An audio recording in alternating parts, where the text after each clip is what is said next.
social no que diz respeito ao perfil daqueles que constituíram a representação político-partidária nas esferas de poder político e na composição das coalizões dirigentes dos partidos, configurou-se, do meu ponto de vista, na contribuição mais relevante de estudos como o PCB, os militantes da organização, partidos e sindicatos, partidos e ideologia e composição social, e, finalmente, mudanças na classe política brasileira de 2006. Né?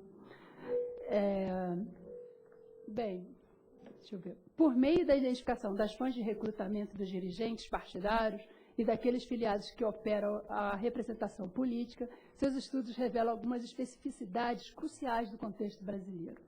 Chama a atenção inicialmente para as origens das lideranças partidárias do PC e do PT. Né?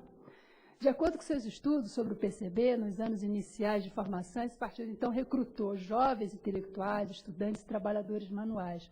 Mas já na década de 30, como você apontou, surgem aí os militares do Exército, tenentes, capitães, sargentos e cabos, estavam entre os filiados do partido. Olha que fato inusitado. Né?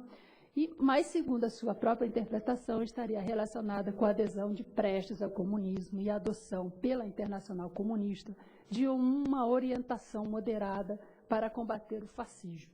Muito bem. Já que no diz respeito ao PT, você observou no seu estudo de 90, partidos e sindicatos, que o traço singular na formação do PT teria sido a convivência de católicos e marxistas em uma mesma organização, diferente da experiência de outros países, como a França, a Itália e a Alemanha, por exemplo, nos quais a clivagem religiosa colocou em campos opostos esses dois atores de culturas políticas tão distintas. E é também nesse estudo que, pela primeira vez, você busca demonstrar o peso dos setores médios nas direções petistas, contradizendo outros estudos, como o da própria Raquel, a Keck, que colocaram em primeiro plano as bases sindicais e populares desses dirigentes, bem como destacavam a origem extraparlamentar da organização petista, nos termos de Virgilianos. Ainda sobre as bases sociais dos dirigentes petistas, no seu texto atual, que você nos mandou, você, inclusive, culpa, eu senti isso, uma certa culpa, né, o próprio PT por se negar, né, por negar sua própria origem social mais plural, quando afirma, abre aspas, partido que se acreditava ser fundamentalmente de operários manuais, representado por Lula, o metalúrgico. A presença mais do que dominante do Lula servia para ocultar o peso da classe média na máquina do partido e na representação parlamentar. Fecha aspas, tá? É uma citação da página 18 do seu último texto.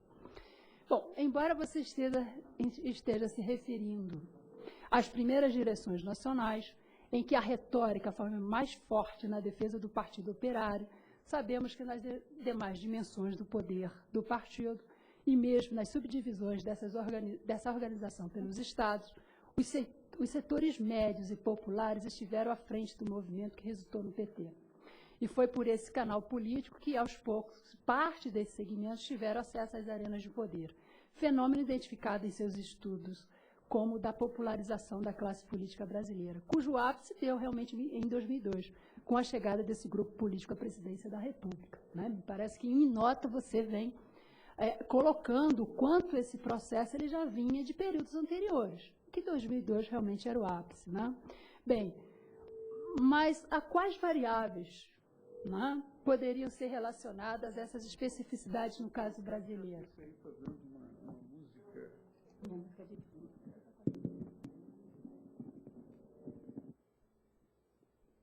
Alô? Alô?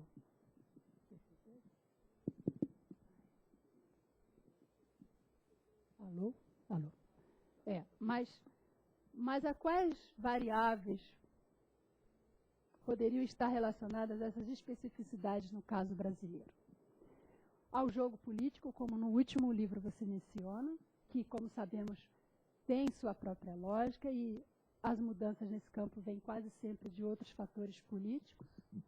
Ou o IE, saberia, também essas especificidades foram influenciadas por mudança na estrutura da sociedade. Embora concorde com uma afirmação do Tom Jobim, né, a de que a compreensão do Brasil não seja para iniciantes, arrisco-me a dizer que tanto elementos políticos quanto estruturais interagem na explicação dessas especificidades do caso brasileiro. como sabemos, e de acordo com teóricos do desenvolvimento político e da perspectiva organizacional, são determinados arranjos históricos que tendem a potencializar, muito mais do que outros, as chances desses processos sócio-históricos, como, por exemplo, a industrialização e a extensão do sufrágio universal, estarem vinculados à origem de organizações partidárias trabalhistas, como os grandes partidos socialistas europeus. Daí que, na Europa Ocidental, como nós sabemos, o início da industrialização encontrou uma estrutura de classe pré-existente, remanescente do passado feudal, que separava a massa da população da classe dominante, detentora do poder político e econômico. Essa estrutura de classe lá, anterior ao desenvolvimento da sociedade industrial, favoreceu a formação de uma nova classe trabalhadora, cujas diferenças socioeconômicas, com a excursão da vida política, forneceram combustível para ela se organizar política e industrialmente segundo seus próprios interesses, transformando-se em força política que redundaria no surgimento e crescimento dos partidos de base socialista na virada do século. E a gente sabe que também, em contraste com a formação em larga escala dos partidos socialistas de afiliação de massa europeus, a sociedade estadunidense, a despeito do desenvolvimento industrial alcançado, não teve um partido trabalhista de matriz marxista. Embora efêmeras experiências partidárias socialistas tenham existido nos Estados Unidos, elas não foram nem o veículo das demandas e da vontade política dos sindicatos, caso inglês, nem desempenharam o papel de vanguarda socialista para o movimento sindical, caso alemão. Faltava-lhes um dos pré-requisitos fundamentais, como diz o Epstein, uma classe trabalhadora organizada politicamente. Então, o ponto aqui é, por que no Brasil o Partido dos Trabalhadores vai apresentar aquela configuração social mais plural nos anos 80, configuração essa que ampliou-se ao longo do seu processo de institucionalização nas décadas seguintes? Defendo que, diferentemente dos seus congêneres europeus, o PT brasileiro não surgiu no início da industrialização nacional, nem no período clássico do liberalismo, como doutrina econômica e prática política, e muito menos se formou como desaguador das necessidades e da vontade política exclusivas do operariado industrial moderno. Traduzia também, como já foi apontado por outros estudiosos e colegas aqui, um vasto espectro de movimentos sociais organizados durante a transição para a democracia, em torno justamente de reivindicações no plano econômico e ao mesmo tempo, de contestação daquele status quo. Com a sua própria composição de origem, como a sua própria composição de origem revela-se, trata-se sim de um tipo de partido muito representativo do processo de transição política, marcado de um lado pela crise da forma de Estado, característico da sociedade brasileira desde os anos 30, Estado desenvolvimentista, e de outro pelo surgimento de novas formas de organização social e política, mobilizadas contra as disparidades econômicas e o represamento das liberdades democráticas. Então, eu penso que o PT surge em um período da história brasileira em que a assimetria entre a ordem social e a ordem política é agudamente questionada, traduzindo-se, então, na crise em torno da democratização do sistema político. Então, nesse contexto, eu penso que surgiram, sim, as condições para os diferentes segmentos sociais se organizarem em um partido que estivesse acima das distinções de classe e, portanto, acima também da identidade política e ideológica de cada estrato social, aproximados pela circunstância comum de exclusão da agenda política do país e pela defesa do regime democrático. Estes setores forjaram um veículo para a articulação institucional autônoma de seus interesses. Vejam que a ideia de formação de classe como um processo político é discutida em Chervosky, em trabalho de 1989. Para ele, abre aspas, a luta de classes políticas é uma luta a respeito de classes, antes de ser uma luta entre as classes. E vai mais adiante. Para ele, é necessário perceber que as classes são formadas no decorrer de lutas, que essas lutas são estruturadas por condições econômicas, políticas e ideológicas sobre as quais ocorrem, e que essas condições objetivas, simultaneamente econômicas, políticas e ideológicas, moldam a prática de movimentos que procuram organizar os trabalhadores em classe. Fecha aspas, está uma citação na página 89, tradução minha.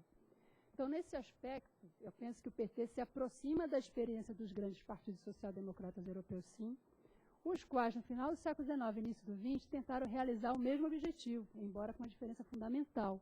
Enquanto naquelas experiências o principal alvo era a classe operária, industrial, no PT brasileiro, desde a origem, sua base de recrutamento envolve tanto aquele setor quanto assalariados de nível médio e os setores populares organizados, embora a retórica partidária inicial unificasse todos esses segmentos numa única clivagem, a classe trabalhadora. Quanto aos partidos operários europeus, somente buscaram o apoio fora da classe operária no momento em que houve chances reais de vencer as eleições. Ainda assim, a orientação mais abrangente para as camadas médias apenas se deu no pós-guerra, quando a estrutura de classes na Europa Ocidental sofreu importantes transformações. Como sabemos, a maior complexidade da estrutura de classes no Brasil é consequência de transformações demográficas ocorridas ao longo dos anos 70. Entre as mudanças observadas no período, um aspecto é digno de nota. Refiro-me à emergência de uma nova classe média. De acordo com Boskin estudo de 1987, ela resultou tanto do fluxo de mobilidade ascendente para o âmbito de profissões técnicas assalariadas, quanto da tendência ao declínio de alguns segmentos das antigas classes médias urbanas. No entanto, embora o padrão de desenvolvimento econômico tenha promovido o crescimento desse segmento social durante os anos do milagre econômico, as políticas recessivas posteriores tenderam à deteriorização das condições de vida da classe média, levando-a a se constituir em um ator político de contestação ao regime. Então, não é por acaso, por exemplo, que em estados como o Rio de Janeiro, onde tradicionalmente existe uma classe média razoavelmente mais organizada e combativa, o PT tenha se constituído principalmente pelos segmentos médios da sociedade fluminense. Em contraste, em São Paulo, berço do novo sindicalismo, embora se observasse a presença destes setores médios, a participação operária nos primeiros anos de existência do partido foi consideravelmente maior. Assim, concordo que, embora as relações com os sindicalistas tenham legitimado o PT na sua formação e em certos momentos do seu desenvolvimento, ele não foi criado exclusivamente pelos sindicatos enquanto organização e não teve ampla representatividade junto aos trabalhadores, seja no plano sindical, seja no plano político. E aí reside outra diferença fundamental entre as condições sob as quais surgiu o PT brasileiro e as que deram origem aos primeiros partidos socialistas. Na maioria dos países europeus, esses partidos apareceram como já existia essa classe trabalhadora constituída, enquanto ator político, organizada em importantes movimentos trabalhista e sindical. Como afirma Epstein, o típico movimento trabalhista teve duas expressões, que eram uma industrial e outra política, mas ambas basearam-se na suposição de que a classe trabalhadora tinha interesses que só ela própria organizada poderia conseguir. Além da relação vital entre estes partidos e as organizações sindicais, o mais sério adversário do socialismo no plano ideológico era a Igreja Católica, como demonstra, por exemplo, o surgimento de partidos sindicais católicos e de partidos social cristãos em países como a Itália e a Alemanha. Em contraste, como você mesmo apontou em seu trabalho, o PT inicial, na verdade, conciliava, né, conciliava tanto o aparato estatal como se observava uma relação muito simbiótica entre católicos e o partido, justamente por causa das eclesiais de base que vão apoiar, né, o PT, principalmente em São Paulo, por conta da organização da teologia da libertação aqui. Né.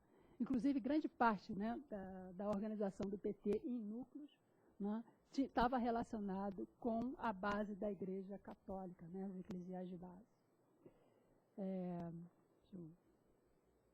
Já em seus dois trabalhos mais recentes, voltados para as bases sociais de recrutamento parlamentar, destaco a sua contribuição mais valiosa à ciência política e, mais especificamente, ao intenso debate sobre a problemática partidária na nossa história política atual, quando nos revelou evidências contundentes que o sistema partidário brasileiro está se estruturando, tanto segundo alguns padrões de apoio eleitoral definidos aos partidos em 3 eleições legislativas, quanto na direção de que a composição socioprofissional da representação política partidária é uma variável relevante na caracterização dos partidos, diferenciados, especialmente quando posicionados na escala esquerda-direita.